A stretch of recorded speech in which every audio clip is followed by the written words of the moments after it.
Friends, तो आज का हमारा टॉपिक है हस्बैंड से रिलेटेड। उन हस्बैंड के लिए जिनकी वाइफ ने उनकी नाक में दम कर रखा है, उनको परेशान कर रखा है, आए दिन उनसे लड़ती हैं, घर का कोई काम नहीं करती हैं, पैसे मांगती हैं और इवन आपके जो घर वाले हैं उनको भी परेशान करती है, ना खाना बनाती हैं, माँ बाप से लड़ती हैं, माँ बाप को गाली गलौज करती हैं। तो ओवरऑल आप बहुत ज़्यादा परेशान हो गए हो, आपके घर वाले भी बहुत परेशान हो गए हैं। तो ये वीडियो आप ज़रूर देखिए। अगर आपकी वाइफ भी ऐसे ही आपको परेशान करती है तो इस वीडियो को एंड तक ज़रूर देखिए, आपको इसका सॉल्यूशन मिलेगा इस वीडियो में कि आपको क्या करना है। सो फ्रेंड्स, अब स्टार्ट करते हैं वीडियो।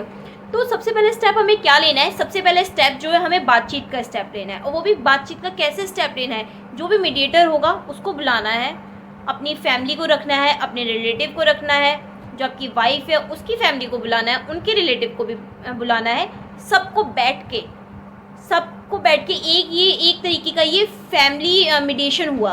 तो एक आपको एक फैमिली मीडिएशन करना है, बैठ के सबको बातचीत करनी है, जो भी प्रॉब्लम है उसके सॉल्यूशन निकालने की कोशिश करनी है। अगर आपकी वाइफ को आपसे कुछ प्रॉब्लम है तो वो आपको बताए कि ठीक है, आपसे मुझे ये प्रॉब्लम है कि आप मारते हो, पीटते हो, या आपका कोई अफेयर चल रहा है, या फिर आप जो है उसे बाहर निकलने नहीं देते हो, उसे वर्क नहीं करने देते, जो भी उसकी प्रॉब्लम है वो अपनी प्रॉब्लम सामने रखें।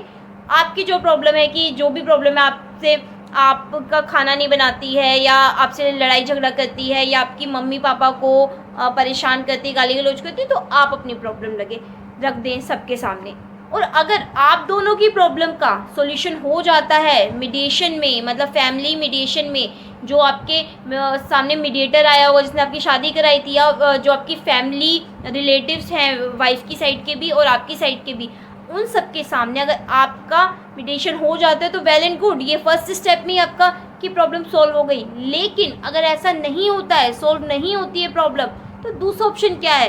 दूसरा ये है कि आप उन्हीं सब के सामने ये कह सकते हो कि ठीक है, अगर ये ऐसा नहीं रहती है, मतलब ये चाहती नहीं है मेरे साथ रहना इतना परेशान करके, तो एक काम करते हैं, डाइवोर्स ले लेते हैं। अगर डाइवोर्स में अग्री करती है आपकी वाइफ तो आप डाइवोर्स ले लो, म्यूचुअल कंसेंट से ले लो। और म्यूचुअल कंसेंट में अगर आप चाहती हैं कि एक अमाउंट अगर आप चाहते हो, क्योंकि देखो अगर आपका डिवोर्स हुआ तो ऑब्वियस सी बात है, एक मेंटेनेंस जो है वो देना ही पड़ता है, भरण पोषण जो होता है वो वाइफ को देना ही पड़ता है। तो आप उस म्यूचुअल कंसेंट में सबके सामने डिसाइड कर लो कि ठीक है, हम एक जो है अमाउंट डिसाइड कर लेते हैं, मैं दे दूंगा, और म्यूचुअल कंसेंट डाइवोर्स कर लेते हैं। लेकिन वाइफ उसमें भी अग्री नहीं करती आपके साथ, तो पूरे तरीके से आपका जो फैमिली मीडिएशन है वो फेल हो गया है।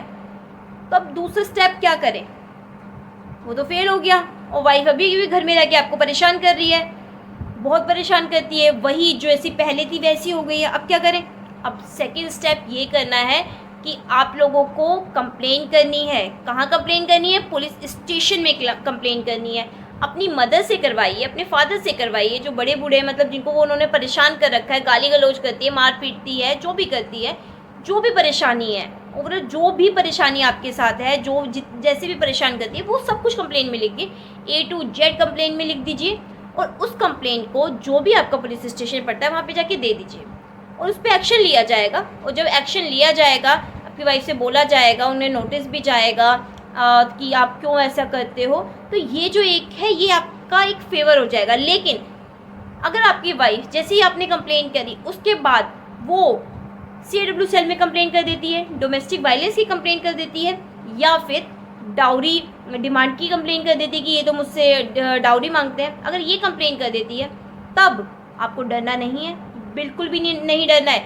मैंने आप इसके रिलेटेड भी एक वीडियो बनाई है, आप डिस्क्रिप्शन बॉक्स में चेक कर लेना, मैं लिंक आपके साथ शेयर कर देती हूँ, आप चेक कर लेना। आपको बिल्कुल नहीं डरना है, बिल्कुल भी नहीं डरना है अगर CW सेल में आपकी कंप्लेन हो जाती है, क्योंकि सुप्रीम कोर्ट का एक जजमेंट था, उस जजमेंट में क्लियर कहा गया है कि अगर वाइफ जो है केस करती है, मतलब कि डाउरी डिमांड से रिलेटेड केस करती है, मतलब केस करना इन द सेंस की कंप्लेन करती है डाउरी डिमांड की, या फिर 498 जो होता है उसमें डोमेस्टिक वायलेंस की करती है, तो क्या करना है?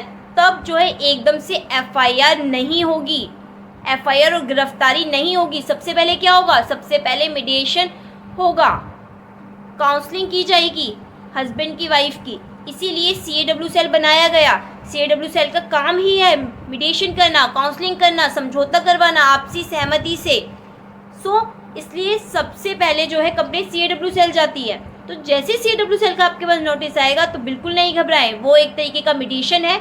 वहाँ जाके आपको अपनी बात रखनी है, आपसे मतलब कि आपको अपनी बात रखनी है कि आपके साथ क्या क्या प्रॉब्लम हो रही है, आपके माँ बाप के साथ क्या क्या प्रॉब्लम हो रही है, सारी बात आप उस काउंसलर के सामने दे दीजिए। आपकी वाइफ भी बोलेगी, आप भी बोलिए कि ये प्रॉब्लम है, इन्होंने मुझे ऐसे परेशान कर रखे हैं। हाँ, अगर ये अग्री कर लेती हैं कि नहीं मैं ऐसा नहीं करूँगी या ऐसे परेशान नहीं करूँगी तो ठीक है, मैं रखने को तैयार हूँ। अगर आप रखना चाहते हैं, अगर मैं रखने को तैयार हूँ, ये ऐसे ऐसे नहीं करें मेरे माँ बाप के साथ। लेकिन आपकी वाइफ तब भी बोले नहीं मुझे तो रहना ही नहीं है, मीडिएशन में भी बोल देती है कि नहीं मुझे रहना, तो भाई मीडिएशन में ही मीडिएटर बोलेगा, ये काउंसलर बोलेगा कि ठीक है अगर तुम्हें नहीं रहना है इसके बावजूद तो क्या तुम डिवोर्स ले लो, डाइवोर्स का ऑप्शन है ना आपके पास, तो डाइवोर्स ले लो और म्यूचुअल कंसेंट से ले लो, जितनी अमाउंट लेनी है वो आप उतनी ले लो। अगर वो वहाँ पे वो भी नहीं चाहे कि नहीं मुझे डाइवोर्स भी नहीं लेना, साथ भी नहीं जाना, तब क्या है, फिर वो केस चलेगा, वहाँ पे जो है ये मीडिएशन फेल दिखा दिया जाएगा। और आप सबसे मेन इंपॉर्टेंट बात क्या है, आपका फेवर ये रहेगा कि आपने बोला ठीक है मुझे ले जाना है अपनी वाइफ को, वो नहीं जा रही है, तो ये रिटर्न में काउंसलर वाले जो है वो रिटर्न में लिख देंगे कि ये तो अग्री कर रहा है, सामने वाला है मतलब हस्बैंड वो अग्री कर रहा है, तो ये एक आपका फेवर हो जाएगा। ठीक है, तो इस बात को बिल्कुल ध्यान रखिए कि जब CAW सेल का नोटिस आता है बिल्कुल नहीं घबराएं, ये काउंसलर है एक तरीके का। अगर आप अपनी वाइफ को ले जाना चाहते हैं जो भी है वो आपका जो है रिटर्न में आ जाएगा और ये आपका एक फेवर होगा आगे अगर जो केस चलेगा उससे रिलेटेड। ठीक है, अब यहाँ पे मान लीजिए कि ये मीडिएशन भी फेल हो गया, जैसे कि आपका फैमिली मीडिएशन फेल हो गया था, यहाँ पे भी कोई बात नहीं बनी।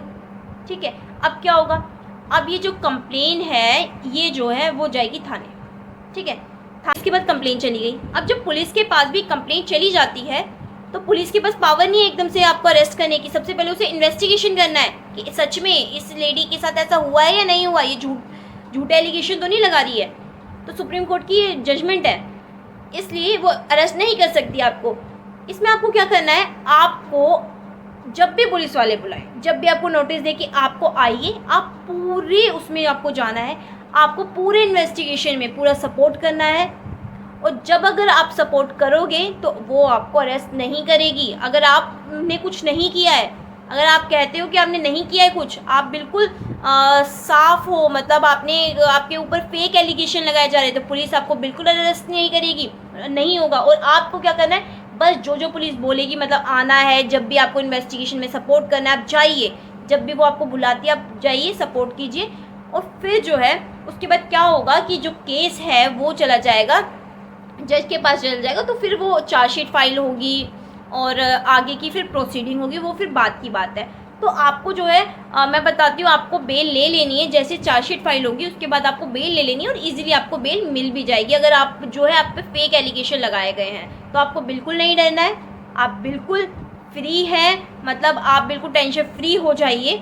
और अगर आपके साथ ऐसा होता है तो मैंने आपको बताया ही आपको क्या क्या करना है, कि मैंने आपको बताया ही है, आप ये सब कीजिए, इससे आपकी प्रॉब्लम सॉल्व होगी, ज़रूर सॉल्व होगी। तो कोर्ट में तो केस चल रहा है और उसका डिसीज़न निकलेगा। अगर आपके ऊपर फेक एलिगेशन लगाए हैं तो ऑब्वियस सी बात है आप सही ही प्रूफ होगे वहाँ पर कोर्ट में, तो आपको बिल्कुल नहीं डरना अरेस्ट होने का। तो अगर आपके ऊपर फेक एलिगेशन है तो अरेस्ट होने का कोई सवाल ही नहीं बनता। तो आप मेरी वीडियो मैंने दे रखी है, आपसे मैं दोबारा बोल रही हूँ, आप दोबारा उसे चेक कीजिए, आपको उससे भी बहुत हेल्प मिलेगी। तो फ्रेंड्स, अब आज के लिए बस इतना ही। अगर आप कुछ चाहते हैं एक्स्ट्रा नॉलेज जानना, मतलब एक्स्ट्रा किसी भी टॉपिक पे जानना, तो मुझे कमेंट कीजिए, मैं आपके हर उस का आंसर दूंगी जो आप मुझसे जानना चाहते हैं। सो फ्रेंड्स, अगर आपको मेरा वीडियो पसंद आया हो, अगर मेरी जो नॉलेज है आपको लगा हो कि हाँ मैंने आपके साथ एक अच्छी नॉलेज शेयर की है, आपको उससे बेनिफिट हुआ है, तो प्लीज़ मेरी वीडियो को लाइक कीजिए, शेयर कीजिए, सब्सक्राइब कीजिए। और इससे मुझे क्या है प्रोत्साहन मिलता रहेगा और मैं आगे आपके लिए वीडियो बनाती रहूँगी। सो तब तक के लिए bye bye and thank you so much. नमस्कार।